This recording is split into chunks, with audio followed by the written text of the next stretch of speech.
Welcome to another episode of Piecing It Together, the podcast where we take a look at a new movie and try to figure out what movies inspired it. And today on the show, we are live from Maya Cinemas to talk about Bad Boys Ride or Die, the fourth in the Bad Boys series that started all the way back in 1995. And this is a fun one. First of all, the movie absolutely lived up to what we all hoped for. But second of all, I have a great panel getting into this one. Joining me, we've got Korey Kilgore, first time on the show, Kevin Martin, first time on the show, and returning, we've got Kris Mayeshiro. We got into a lot of great puzzle pieces, very fun live show, and we got a bunch more live shows lined up right now. You can find out about them in the show notes. Next up is Deadpool and Wolverine. Hope to see you guys out at some of the live shows.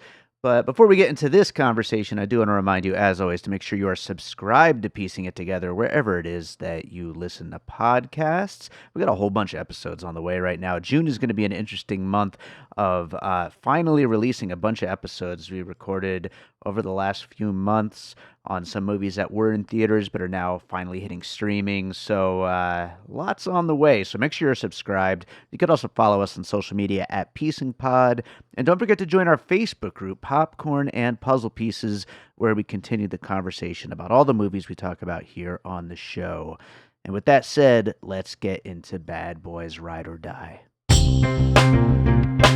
All right, so I'm David Rosen, the host of the Piecing It Together podcast. We are going to talk about some movies that may have inspired the movie that we just watched. So before we get into Bad Boys Ride or Die, I want to introduce my guests here for the show. First up, we've got Kris Mayeshiro returning to the podcast. Kris, introduce yourself to everybody. Hi, everybody. My name is Kris Mayeshiro. I'm a actor, fight choreographer, and all-around weirdo, really. Just kind of hang around elementary schools. That kind of thing. So, whoa, buddy. I probably should have said that on record. But that's all right. No, how you guys doing? Next, we've got Kevin Martin. How's it going, Kevin? Going good. My name is Kevin Martin, screenwriter, filmmaker, and resident giant. Yeah, absolutely. Yeah, Kevin's first time on the show here. Happy to have him. Known him a long time, and happy to have him here on the podcast. Then we got Korey Kilgore over there. Korey, introduce yourself. What's going on, party people? I am Korey Kilgore. I am a podcaster. Have a podcast called the Killing Time, Killing Tyme podcast, where it's a podcast about everything and nothing. Right on. Right on. Nice. Also, Korey's first time on the show. Very happy to have him here. And let's start getting into this. I mean, first and foremost, this movie was so much fun. I think we're all in agreement there. I heard us all dying throughout the movie. That was way better than I expected. You know, Yeah. it's fourth in the series. Yeah. You expect it to fall off a little bit. Right. Sure. But that was way. Those guys in their mid-50s. Right. Still delivering lines, still moving, still going, still got that chemistry. I mean, You it's can tell they're fantastic. 50 though, which is great. Yeah. You can tell they're 50. This is great though. It's not. A lot of stuff. A lot of stuff. Yeah, a lot of them. Yeah, absolutely, absolutely. Well, I'm going to kick it off with a puzzle piece. What we always do with these live ones, I start with a puzzle piece, and that's what we call movies that may have inspired the movie we just watched. We call them puzzle pieces, and I always like to just get one right out there into the open. And I'm cheating a little bit because I feel like this one could have fit the last movie in the series as well, Bad Boys for Life, which, by the way, that is what this movie's title should have been with the 4 and everything. But I want to go Fast and Furious for this because we are expanding the team. We've got a whole team dynamic now. Also, there's always somebody who's getting set up and, each time around. There's also the son here who was the villain of the last one or, one of the two main villains who's now... Family. I'm so glad they brought him back. Honestly, I was hoping he would be back because he was great in the last one, and I was hoping they would continue that storyline, and they did really well. And I feel like, they kind of do every time. Every time the villains turn up as a good guy, next time around in the Fast and Furious movies, it's always for the best. I honestly, probably midway through when I realized, I was like, okay, they're definitely going to make a couple more of these for sure. You think so? Oh, for sure. I was. They can go a lot of ways with it. Yeah, but that's the thing, because they can go a lot of ways. I'm like, well, Bad Boys in Space is 2 movies away. They're gonna be in they're gonna be astronauts fighting somebody on a space station. Reggie retires from the military. Yeah. He becomes a cop. Well, Reggie's got to lead the next one for sure. he's got but- to. yeah. Bro, Hey, But shout no- out to Reggie, man. My God, that How was about them great. though? Like, Keeping Amazing. him in every single movie. Yeah. Oh, yeah. But come on, like He grew. I have never seen him in anything else Yeah. except for Bad Boys. Yeah, that's Actually, yeah. It's really a beautiful thing too to set that up, and like 3 movies later, he just the callback was Yeah. great, and then watching him go last action hero. Yeah. Or Joe, like Let's go, Marine. I didn't know. I knew he was gonna get like 1, but he went like hardcore Henry, like Yeah. just like Right. like Right. just it was great to watch. I'm like, So what I did on deployment. I was like, Reggie, bro, I didn't, he had cornrows. They were calling him Yeah. Chris. And look at him now. He's a badass. He went Yeah, kitty yeah. kitty bang bang. yes, That's great. Absolutely. Oh my God. To the spinoff thing, I was thinking because I rewatched all the movies this week in anticipation of this, and with all the witch stuff in the last one, and now we're getting some metaphysical stuff in this one, I kind of want to see Bad Boys in a haunted house, like meet Frankenstein. That would be so much fun with these guys. I mean, a That'd be short funny. movie though. Yeah. Martin is 2 minutes in. Martin's like, and we're out. Roll Yeah, credits. run right Hey, out the door. Hey Dave, black folks don't deal with ghosts, man. So He said it. All right, ice has been broken. Yeah, we don't last long in those movies. We are out. Yeah. Nope, not going to do it. Nah. No, sir. Well, let's go to Chris's first piece. What do you got? Man, you know what? The one puzzle piece I was not expecting to see was John Wick. My God, that Oh. that Reggie That's a coming good in one. Yeah. like just tearing that ass up Oh in the my kitchen. Oh God, my God, I that was was not crazy. expecting that. No. I think from an action design standpoint as well, like it's kind of cool to see because there's so much, especially in the last 10, 15 years, there's so much like shaky cam and there's so much like very kind of cut close and Michael Bay, whether you love or hate him, he's been kind of the forefront of like innovating a lot of action. There was a lot of FPV drones. There was a lot of that. It's been going around on Instagram with that gun cam with Will Smith coming in, and they had the mechanism to come in and turn the camera around on him and stuff. So I mean, hand it to Michael Bay and his him producing and Jerry Bruckheimer. I mean, they've been at the forefront. So like, and so it was cool to see for them to take a page out of like John Wick and to see a little bit more open action, see a little bit more something dirty, you know what I mean, and something gritty, and to give it to that character who's I feel like he's kind of earned it at this point, to earn that kind of shine. So it was cool. It was really cool to see. So Yeah, absolutely. I would also point to the first big action set piece in this, in that art installation or whatever, with all the neon lights and all that stuff. That was also like right out of a John Wick sequence or something like it that. definitely was. Yeah, Yeah. so I like that. Definitely bringing John Wick in here, I think, is a great one to include. So, Kevin, let's go to you. What do you got first? Man, I had a couple.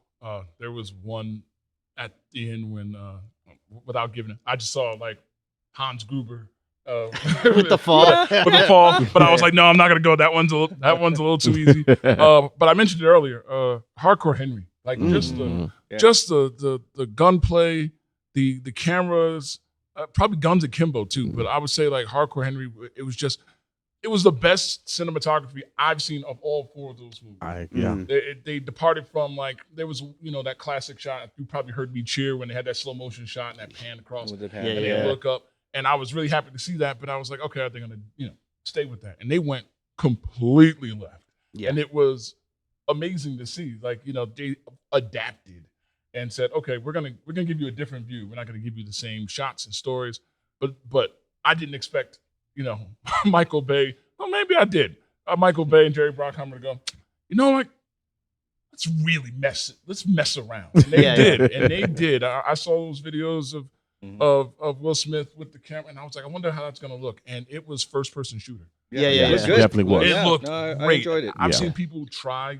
I can name for every one movie I've seen that like Hardcore Henry, like, okay, they nailed it. You see a couple, I'm like, Yeah, it's God. like pointless. Yeah. It's That like a was gimmick pointless. in a lot of people's. but to have that entire set piece in a good 7-8 minutes of them just going back and forth, the seamlessness, like that VFX team was on point. Yeah, absolutely. Unbelievable. But yeah, that Hardcore Henry, that was, I think that was 2015. It sounds about right. Yeah, Yeah. yeah. I haven't seen it since back then. I got to revisit that one of these days. But to that point, though, these directors, Adil and Bilall, I believe, is they are really trying some interesting stuff. And like I've only really seen their last Bad Boys movie. I haven't seen their other stuff, but we should kind of talk very briefly about the fact that they had directed that Batgirl movie that Warner Brothers just shelved. Oh, that's yeah. right. And Yeah. That's right. this is proof that there's no way that movie was bad. And There's no way. genuinely speaking, it for what it is, for what Bad Boy is, and Bad Boys is, and that franchise, it's made billions of dollars over the course of how long?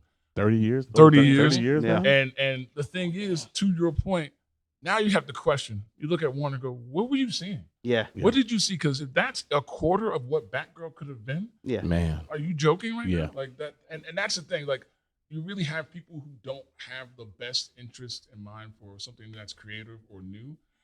And I get it. It's a bottom line business. Sure. Yeah. But at the same time, why spend that and not halfway through go, oh, this isn't what we want? You got a full movie. Yeah. And you've decided, nah. And I'm like, I don't even know the thought process. Yeah, Hollywood's in a weird time, but we'll see how this does, and maybe some eyes will open up Yeah. and some ears will open. Absolutely. But Korey, let's go to you. What do you got first?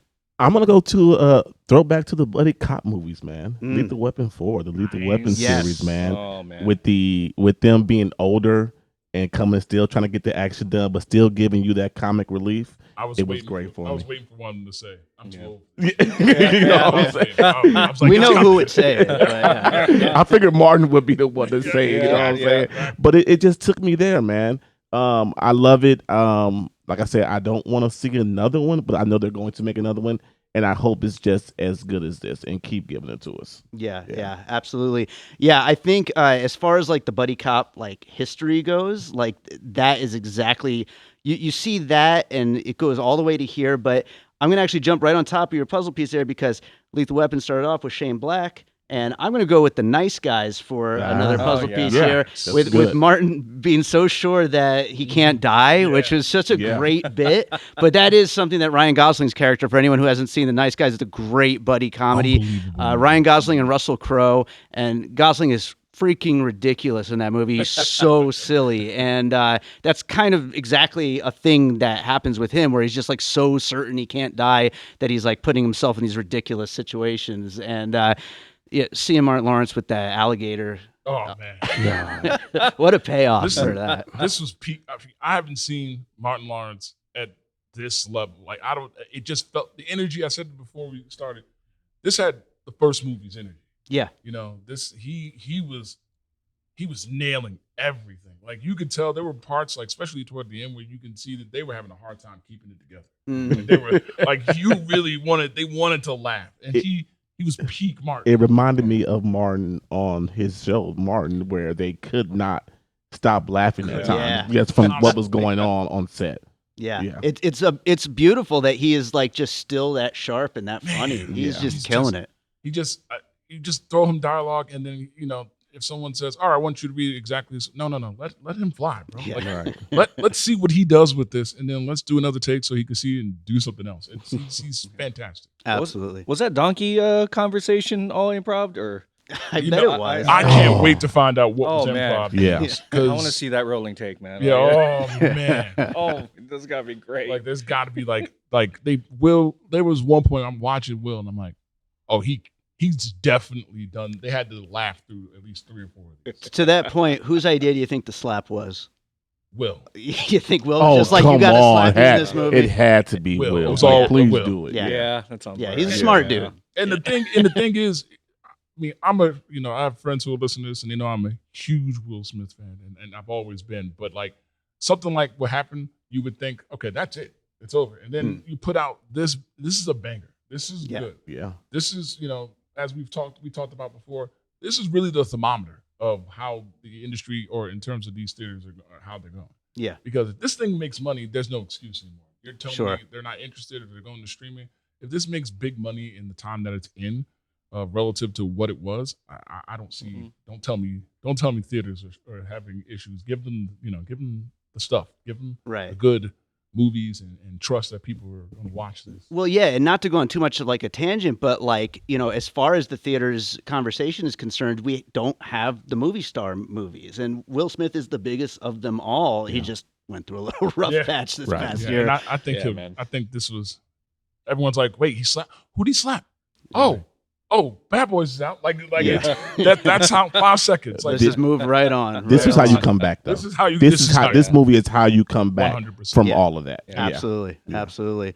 Well, let's go to your next piece. What do you got? We're up to Kris. Next piece. You know what? Whenever I see anything in Miami, I always have to compare it to Miami Vice, the series, the movie. Nice.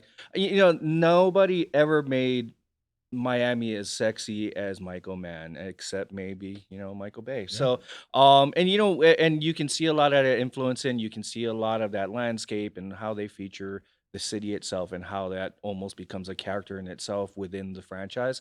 And I just love how much it reminds me of like Michael Mann gunfights and how he did action and stuff. There was something just so very visceral about it. There was something so very like you were very much in it, so like and I started thinking about that again. I'm like, man, I just really miss Michael Mann movies. I miss that. I grew up with that Miami Vice series as a kid, so it's a fun level of nostalgia that seeing just that landscape bring me. Yeah, I love that. And it really like showcases Miami as like a melting pot of all different kinds of characters and people. And you get the cameos in here who are actually like really good. Khaled coming back. Oh man, that was great. That was some great the stuff. meme kid with his that was good too. I was like, wow, that came out of nowhere. Yeah, they're all walking around Miami, so it makes sense that they'd be there at some point. So I love that, and some of that like just gritty action, bringing back the Michael Mann. Absolutely, I love that. It's a great one. Kevin, let's go to you. I got one that I've loved this movie. I've probably watched it 3 times in the last couple of months. Running Scared. Gregory Hines and Billy Crystal. Oh, you went back. Yeah, I love back. it. Bro, listen, the banter, what made, because I don't know if you guys know the story of like Running Scared, how they didn't initially want Billy Crystal and then they didn't want Gregory Hines and then they kind of met and you realize these guys are friends. Yeah. And you could tell. And it brought the dialogue to another level. So now you're looking at this and you can tell that energy matches. It's like, and if you get rid of the explosions and the guns, it really is the quintessential buddy cop movie in which you have this banter, and the banter is probably better than the gunplay. Where the way they communicate with each other, where it doesn't feel like stale, like you know what I mean. Like you don't really get movies like that anymore. Sure. And then every movie from the first Bad Boy has been imitating or trying to do 1995 Bad Boy, Rush Hour, and stuff like that. But Running Scared, definitely, because honestly, even without the gunplay, just hearing them talk and doing detective work would probably get people's interest simply because they get along so well. Right. Yeah.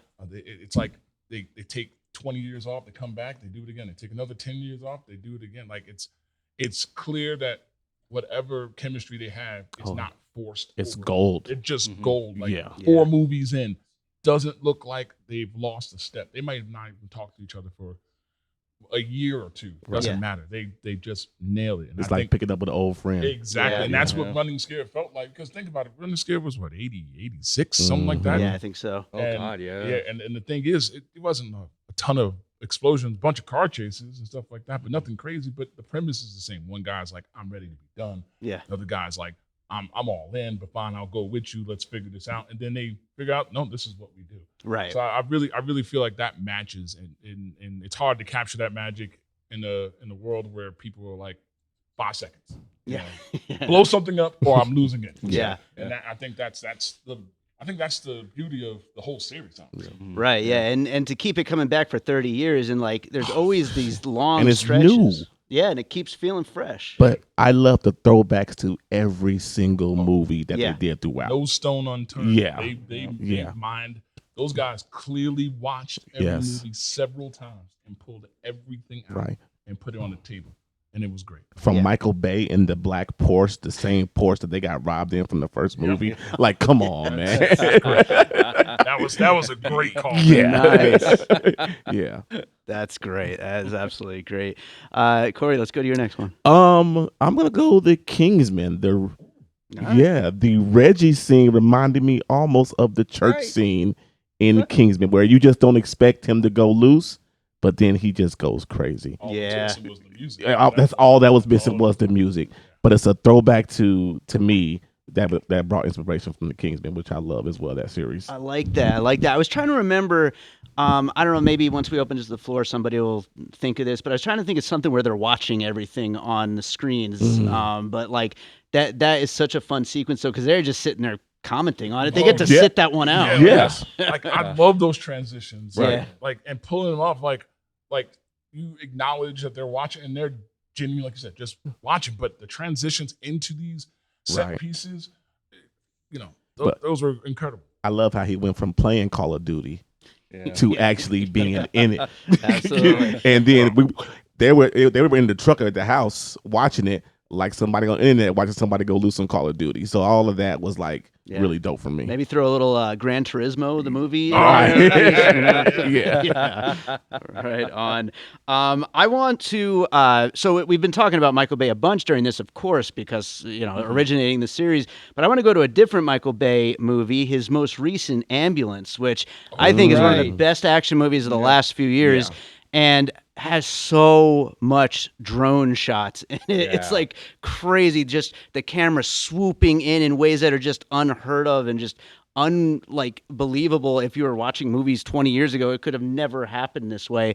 And these guys are really picking up on that and running with it, because they are just swooping around every scene, going in through windows and out and back and up and down and left and right. And they are just having so much fun with those cameras. And that's something that Michael Bay just, God, does he do great in Ambulance. And I feel like that's an underappreciated movie of the last few years. No, Ambulance was actually really, really Yeah. good. Yeah, Yeah. it was good. It Yeah. was a really solid movie. I think it's one of his better movies in his catalog. Oh, yeah, for sure. And Agreed. yeah, I think that was the first time I had ever seen Michael Bay use the FPVs drums, and he used them really effectively. I don't think anyone's kind of really quite figured out how to use them the way he has. What they did in this movie with basically stitching together a wonder in that last battle. I thought that was really kind of a cool way to use those FPVs, because I don't think anyone's really kind of used them that way before. Not Yeah. in my head. I can't Yeah. think of anybody. And No. if they did, they didn't use them well enough to remember. Yeah, exactly. So I think those drones are so much fun to use, and they're so much fun to like see what you get out of them. So I think we're just gonna start seeing more of that. And I think that the more we see it, hopefully the more innovative and the more like fun and experimental stuff we're gonna get to see as far as how it's used in terms of action. A lot of what you see those drones used for are car chases and bigger set pieces outside exteriors. But to see them now they're starting to go into interiors and Oh yeah, like go into like like the camera work with these drones, and you just know it's set up. It's almost military how they set up those booths and those trailers. And Yeah. those guys they are meant to fly those drones. Like, they Mm, know, yeah. and a lot of people think, oh, well, a lot of the drone work was VFX. I'm like, no, a lot of those drones, they're flying through this, and you see it on a smaller scale. Sometimes you see like YouTube videos where people who are incredible, like just experts at just flying and maneuvering and just so deft in doing so. So seeing it at a big scale like that and stitching it together with into a wonder is really, it's hard to do. And when you do it right, it looks like that. Yeah, it Yeah. looks great. Absolutely. Yeah. Well, Kevin, let's go to one more from you. I actually, so there's one I mentioned earlier, and I was trying to go back and forth between. I was going to say the other guys at one point. I saw bits and pieces of that. Yeah. But I'm going to say Die Hard. And I'm going to say Yeah. Die Hard Go back to it. Yeah. because that shows you the staying power of that movie. Like, Mhm. it's incredible. There is not one cop movie, buddy cop or any action movie that revolves around police work that doesn't have a piece of Die Hard. Yeah. It's Yeah. insane. And watching that happen and just knowing and doing it in slow motion, almost the same hand motions, I'm like that's amazing to watch. And Yeah. to know that a movie that came out in what, 88? 80, Something like that. Yeah. Yeah, 88, 89, 88, something, 89. right? Like my God, like that movie is in the DNA of every movie we've mentioned today. Like, so while I wanted to say, okay, the other guys, no, you gotta talk about what Die Hard and Bruce Willis and what they were to, you know, the buddy cop genre. Yeah. And how you bring comedy, but you bring the bullets. Yeah. You know what I You mean? gotta have it all. You gotta bring have it comedy, but you bring the bullets. I think you got to mention that, and they did a great job of doing it. You also got to have a really good villain, and I feel like this villain was pretty damn good. Like I liked every time he was on screen. He was real mean, real gritty. You know, I liked him a lot. It's funny you bring Die Hard into this conversation. This episode will be up on the podcast feed on Monday, and on Friday is a special episode on Die Hard. So kind of a that's awesome. Die Hard week for piecing it together. You're welcome, sir. Promoting in the episode. I love it. I love it. Let's go to one more from you, Korey. Oh man, only because it was in Miami. Mm-hmm. Only because they threw an ode to Miami, and the comedy of it was all about the Benjamins for me.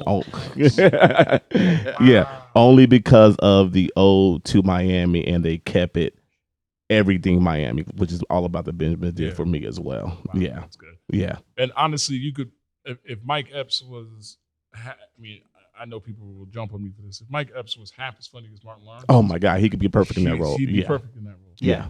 But yeah, that's really good. And again, you can look at that and go, yeah, they 100%. That's Bad Boy. That's 95 Bad Boys. That's 2000 Bad Boys. Sure. Like it's right there. Yeah. You know? Yeah. Damn, man. I haven't seen that movie in a long Oh time. my either. God, Still hilarious hold up. movie, man. Very, very it's hilarious. One of those movies that if it's on, you don't mean to, but you're sitting down and you're watching. Yeah, you definitely are. Yeah. I'm like, oh, I just watched this whole thing. Exactly. I had something to do with it. I don't know what it was. Putting that on the watch list. Yeah, Absolutely. yes. Absolutely. Well, I want to open it up to the floor, and we do have some goodies to give away for anybody who chimes in with a puzzle piece. Do we have anything out there? I see one hand going up over there. So I can't believe none of you guys put this one or got this one, but Enemy of the State. Ooh, that's good. Well, it's a Jerry Bruckheimer film. Yeah. Will Smith he's only played a vulnerable character Twice. twice. Enemy of the State and this one. Yeah. He's always a hero in everything. Right. It's still a duo between him and Gene Hackman. Yeah. And your surveillance comments going in and out of the screens. Sure. Yeah. Definitely. I also wanted to point out that your Lethal Weapon 4 specific comment was pretty interesting because they were really the first to kind of do the Fast and Furious thing with taking all the side characters and bringing them more to the forefront. Yes. Yep. So Absolutely. by 4, while these guys were getting older, we were... Yeah, Joe Pesci coming to the front. You had exactly. Chris Rock. Yeah. Mm-hmm. Yeah, and but yeah, Enemy of the State was like automatic to me. Love it. Love it. Great one to include here. And yeah, I mean, that goes back to Fast and Furious and, them constantly being at odds with, all of the people in power that they're supposed to be working for. And so, I mean, yeah, that's a great one to include. Corruption was the other thing, and also Cameo City. Oh, yeah. Yeah. Jack Absolutely. Black was in there. Black, God. man. Wow. Enhance. Man, I forgot about that. That's dope. Yeah. Love that. I think I saw another hand going up over here. Mine was Lethal Weapon. Yeah. Absolutely. You can go with all the Lethal Weapons, honestly. Yeah. It's one of the classic buddy cop movies, man. And, It really set the bar, if you think about it, if you go from like the first one on, and then all of them started to kind of look the same until 1995. And that was when Bad Boys came out. And then now all of those have kind of given birth to versions of that. So Lethal Weapon is like the quintessential modern, buddy cop movie. Yeah. With action that could be R-rated. And I think we are getting finally like the years later sequel. I think they're going to actually do it. I think Mel Gibson's actually stepping up to direct, and who knows? We'll see what happens with that. But Part of me. See, the thing is, I came in with the same energy with Bad Boys. I'm like, all right, I've been gone to the well too many times, but But they came with the same energy. The difference is, I think that playful, lively energy, that Miami energy, makes it easy to kind of always have that background character. Miami is his own character. Right. Sure. But for Lethal Weapon, it was more around Mel Gibson and Danny Glover. Mm-hmm. Yeah. So if they don't have that same energy, the movie's going to fall flat. Right. Sure. So it really, at least with all the Bad Boys, you always had that Miami energy. So like you saw Khaled in this one, and you see all these other cameos, and then just the skylines is on the bays, the boats, the bouginess that can be, and now with Lethal Weapon, you really depend on can they recapture their chemistry more than whatever's going on in the background. Sure. So I'm interested. I hope it's good. I'm not too excited for it, Yeah. but I hope You're gonna it's watch good. it. Yeah, You know- I'll watch it. You know what I'm wondering? I'm wondering if they rebuilt Murtaugh's house because that was the one setting that was like in That was every always, movie. and it was they always being worked on. Yes, it Yeah, was always being always. worked on. Well, it was always being like messed up. Messed So up. like Toilets. toilets Yeah. exploding. Yeah. It just like I didn't get burnt down the last one. Yeah. Like, Yeah. yeah, I think you're right. right. So like Yeah. like I wonder if they rebuilt it. Like that's the one thing of closure I kind of need for that series now. like like is that house okay? He's Like- he's in the 50 and older community, so it's all He's in Sun City. he's guys. in Sun City. Oh yeah, absolutely. Awesome. you I got too old for this. Do we have any more from the audience here? Anybody else got one that they want to throw out at us before we wrap it up and get into some closing comments? We got one. Yeah. Do a random one again. Do- U.S. Marshals. U.S. Marshals. Marshalls. Yeah. Yeah. I was thinking The Fugitive, so you Yeah. know. Yeah. I will say this when Marshals is more into the corruption. Yeah. Yeah. Yeah. and there was a moment when, and I was a little disappointed when she had them all gathered up, and I thought of Tommy Lee Jones, and I was thinking of I was waiting for her to give some sort of speech. Yeah. Yeah. You know, I want every outhouse, house, whatever. I thought of that, and she was like, "All right, let's go get him." I'm like, Right. damn it. Mr. Park. Your missed opportunity. Yeah, there it was, right there. Like I was thinking about U.S. Marshals and all those things where the antagonist, protagonist is just doing their job. So this is your time to shine. Absolutely. And I don't. That's the only thing in my head. I was like, well, you could have called back to that one too, but it didn't mess up the movie at all. But it was like, oh, there it is, and there it goes. Yeah. Well, I think let's get into some closing thoughts. And I just wanted to say, just to start it off, that going into this, I was hoping, because I thought Bad Boys for Life was kind of these new directors' version of Bad Boys. I was hoping this would be Bad Boys 2 and just be completely insane, which I love Bad Boys 2. It's still my favorite in the series. Yeah. But what this is almost better than that, because you can't redo Bad Boys 2. It's just too nuts. It's kind of the most well-rounded Bad Boys movie, I think. Ooh. And I'm really excited about that. And that just really makes me happy that it's crazy, but it's also really heartfelt and it's funny as hell. And they Okay. just kind of got all the elements together. I'm sorry. Go ahead. I'm sorry. I think with Bad Boys 2, you really saw Michael Bay kind of come into his own. Yeah. So Mhm. you hope that for this team, for this iteration, that you get to see them. They come into their own as well, and I think this movie. I think they're starting to feel it. Yeah, they're definitely. starting to really feel it and starting to really like be comfortable with this and taking ownership of it. Yeah. Who is the best villain for all 4 movies?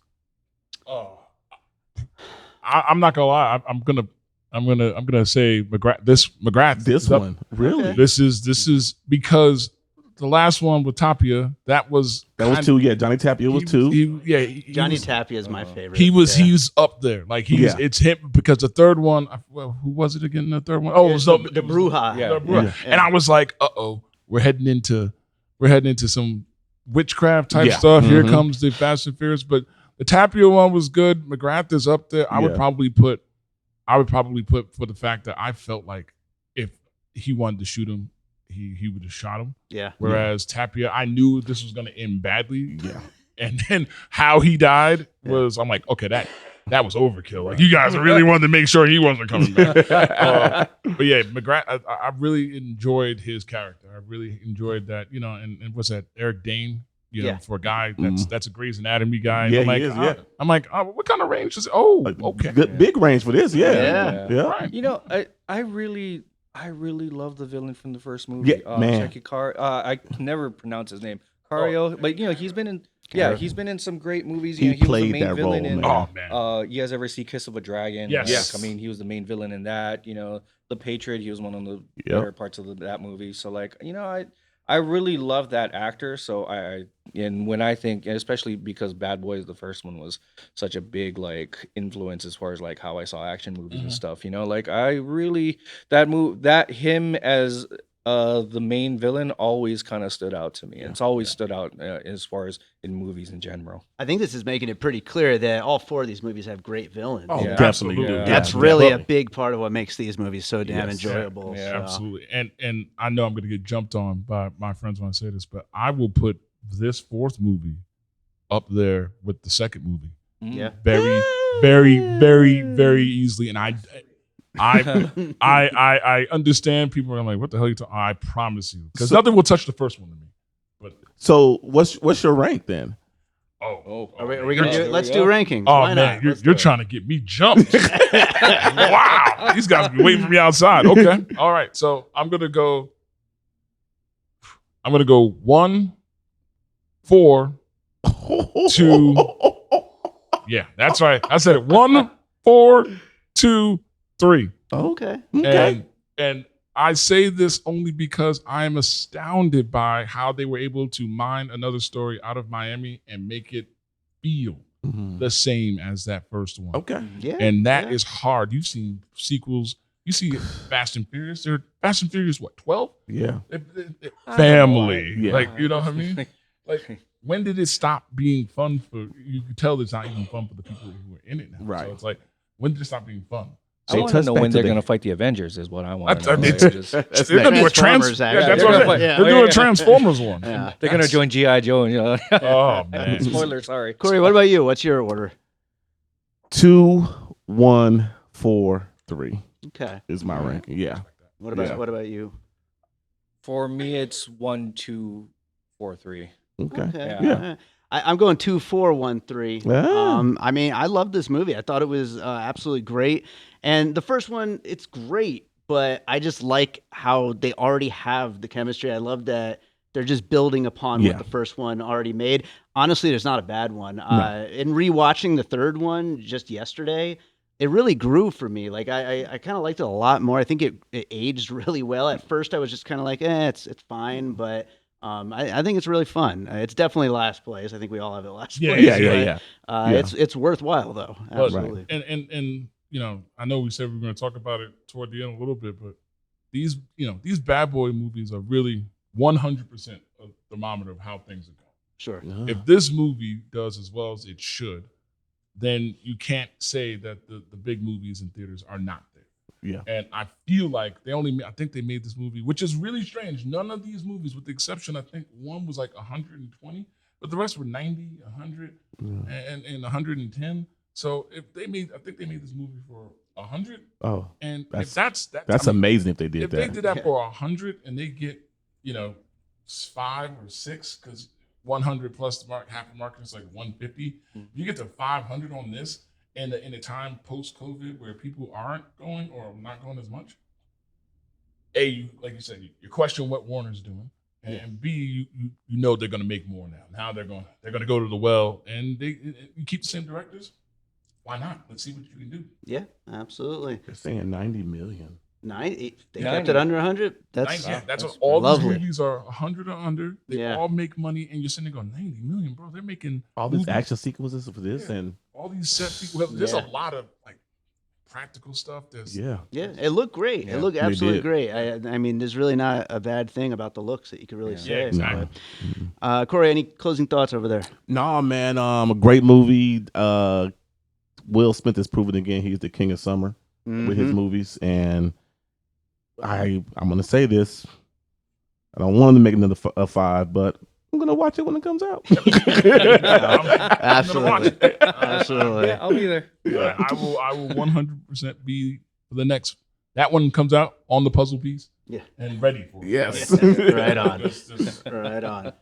Well, Chris, where can people find you?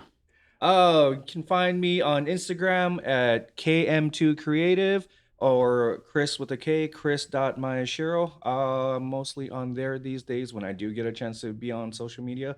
And yeah, you can just, I'm all over the place. I'm all over here. So I'm not hard to find. Right on, right on. Kevin, how about you? You can find me at codename_Leon at both Instagram and Twitter, or my website is kevinlmartin.com. That's also my production company. And other than that, I do stand-up comedy. So I will be. That's changed, Chris. I learned a lot on my 8-year journey back here. So I was awesome. Yeah. So I've been writing for a bunch of comedians, and I'll be. I have a couple of shows that'll be posted there that I'm getting into the Vegas part of it, which is interesting. So yeah. Right on, right on. How about you, Korey? You can find me at Instagram BIGKIL, or on our podcast Instagram Killing KILLING Time TYME podcast. Gotta specify that. And we record episodes every Monday and release on Tuesdays for the world to hear. Right on, right on. Well, guys, thank you so much for being on the show. Everybody, just want to let you know we will be back here at Maya Cinemas for Deadpool and Wolverine on July 25th. Dope. We'll be back for Alien Romulus on August 15th and Beetlejuice on September 5th. So thank you so much to Maya Cinemas, and thanks to all of you for being here. All right. Thank Thanks a lot, guys. Yes, great. Dope. Come on, everybody. Hi, this is Wax Trax Records here on 2909 South Decatur. We buy all your old 45s, your old albums, any type of music memorabilia. Also, we sell music memorabilia, albums, CDs, and a lot. Come on down to Wax Trax, 2909 South Decatur, or give me a call at 702-362-4300. Thank you very much. All right, so I hope you enjoyed that conversation about Bad Boys Ride or Die. Thank you so much to Kevin Martin, Kris Mayeshiro, and Korey Kilgore for joining me on that one. Thank you to Maya Cinemas for having us out. Thanks to everyone who showed up, and thank you to you for listening. If you're enjoying piecing it together, make sure you are subscribed wherever it is that you listen to podcasts. You can also drop us a little 5-star rating and review. That would be very helpful to make sure more people check out the show. You can follow us on social media at Piecing Pod. Join our Facebook group, Popcorn and Puzzle Pieces. And don't forget, we do have a Patreon, the Produced by David Rosen Patreon, where I post bonus and advanced content from Piecing It Together, Awesome Movie Year, and my music career. Lots of great stuff over there. Also, video versions of some episodes of Piecing It Together, including this one. You can watch us talking about the movie. And like I said, lots of other great stuff over there, too. It's patreon.com/bydavidrosen. I appreciate you being out there listening, sharing the show, commenting with your puzzle pieces. But if you want to support the show in that way, it's very much appreciated, too. So, like I said at the top of the show, our next one is on Deadpool and Wolverine. We'll be back at Maya Cinemas on Thursday, July 25th. You can currently enter to win tickets to that one. Check the show notes for more details. We will also be back for Alien Romulus and Beetlejuice. I'm also planning some more live shows over at Downtown Cinemas. I'll be announcing that very, very soon. So hopefully we'll see you out some of these live shows. And who knows, maybe if you ever want to join me on an episode, I'm always looking for new guests, so do get in touch. So let's close this out with a piece of music like I always do.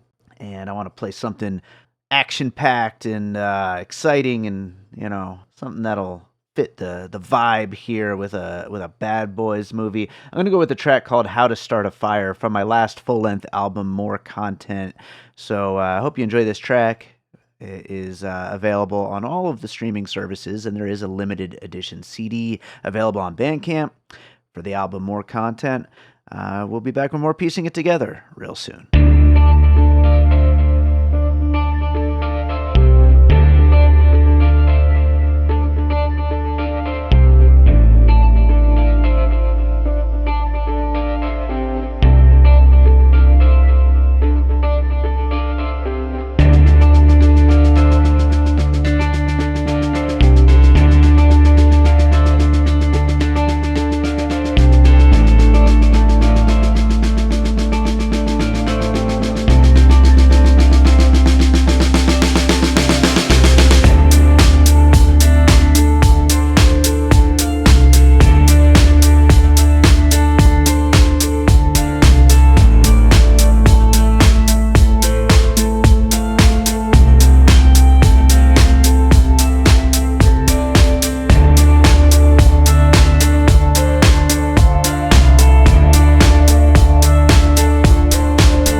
an All Points West production, produced by David Rosen in Las Vegas.